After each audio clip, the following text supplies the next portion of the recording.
It was a crisp autumn morning in the small town of Willow Creek, where golden leaves danced in the cool breeze and the air carried the faint scent of wood smoke. Mary Beth Carter, a 34-year-old librarian, led a life that seemed unremarkable to anyone looking from the outside. Married to her high school sweetheart, Jonathan, for over a decade, she lived in a charming but modest cottage nestled near the edge of town. Yet, beneath the surface of her seemingly idyllic life, Mary Beth carried a quiet yearning for something more, something she couldn't quite name. One chilly evening, as the sun dipped below the horizon, casting a fiery glow across the sky, Mary Beth stopped by the old diner to pick up Jonathan's favorite apple pie. As she stepped inside, the warm aroma of coffee and baked goods greeted her.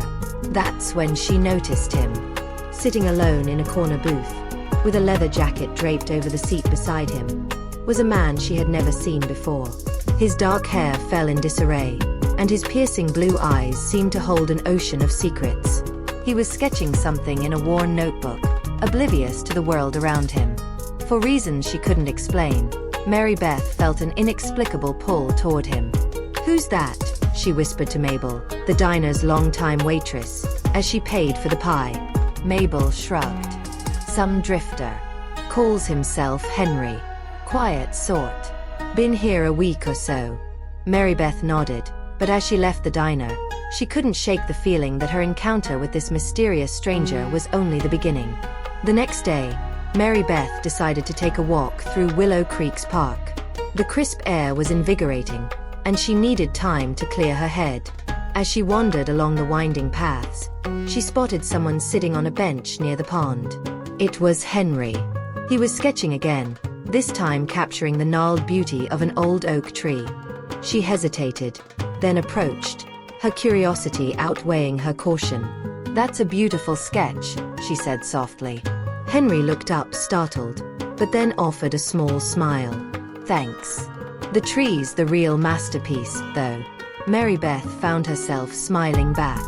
They began to talk, their conversation flowing effortlessly. She learned that he was a traveling artist, wandering from town to town in search of inspiration.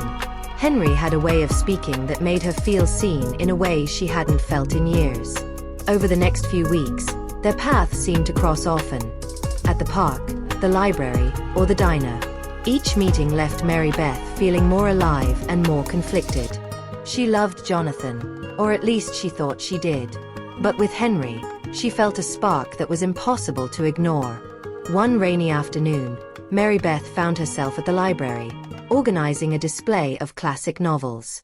She was startled when Henry walked in, his clothes damp from the rain. He grinned sheepishly. "I figured I'd find you here," he said. She blushed. "What brings you to the library?" "You," he admitted, his voice barely above a whisper. Her heart raced. They sat together in a quiet corner, talking for hours. Henry shared stories of his travels, his struggles, and his dreams. Mary Beth, in turn, confided in him about her dissatisfaction with her life, her marriage, and her yearning for something she couldn't define.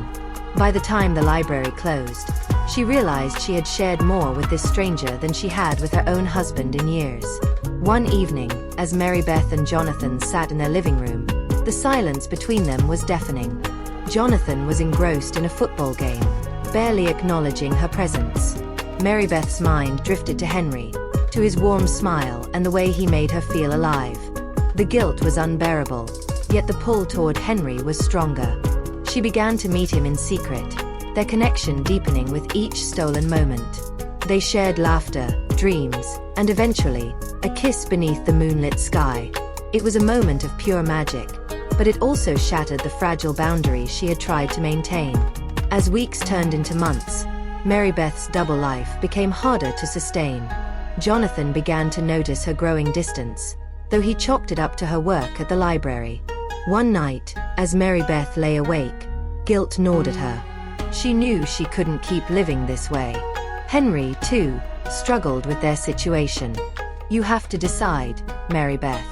I can't be your secret anymore," he said one evening, his voice heavy with emotion. Mary Beth was torn. She loved Jonathan for the stability he provided, but her heart belonged to Henry. She knew that no matter what choice she made, someone would get hurt. One fateful evening, Mary Beth's world came crashing down. Jonathan had found one of Henry's sketches tucked inside her book, a portrait of her, rendered with breathtaking detail. He confronted her, his voice trembling with anger and betrayal.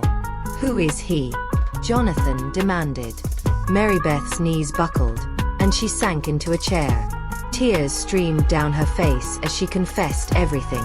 Jonathan's face twisted with pain, and he stormed out of the house, slamming the door behind him. In the days that followed, Mary Beth's life was a whirlwind of regret, heartbreak, and soul-searching. She tried to reach out to Jonathan, but he needed time to heal. Meanwhile, she met Henry one last time to tell him goodbye. "I need to fix the mess I've made," she said, her voice breaking. "I'll always cherish what we had, but I can't keep running from my responsibilities." Henry nodded, his eyes filled with understanding and sadness.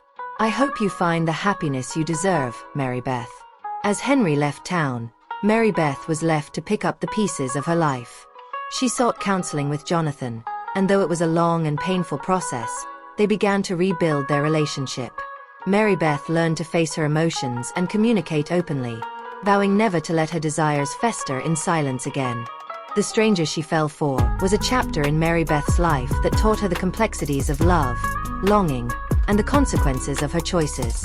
Though she and Jonathan would never be the same, they emerged stronger, bound by a renewed commitment to understanding and growth.